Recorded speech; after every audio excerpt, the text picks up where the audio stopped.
Le vélo et un air de montagne sur le Tour de France. Oui, 5e étape, partie de Pau, arrivée à Larins. Une étape remportée par l'Australien Jay Hindley qui a fait coup double, Martin Lange. Et oui Hélène, en plus de remporter sa première victoire sur le Tour pour sa toute première participation à la Grande Boucle, Jay Hindley s'empare du maillot jaune, 7e ce matin au départ de Pau à 22 secondes d'Adam Yates. Le coureur de l'équipe Bora s'est glissé dans l'échappée du jour. Ils étaient beaucoup, 36 exactement, à viser la victoire dans cette étape promise aux baroudeurs. Mais Hindley a été le plus fort, lâchant son dernier compagnon, Félix Gall, dans le col de Marie-Blanc.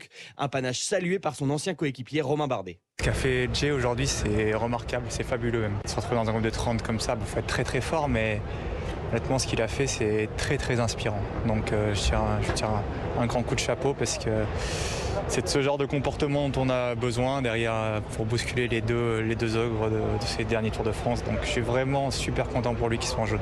Les deux ogres, c'est bien sûr Jonas Vingegaard et Tadej Pogačar. Vingegaard qui a lâché tout le monde et notamment Pogačar dans le col de Marie-Blanc.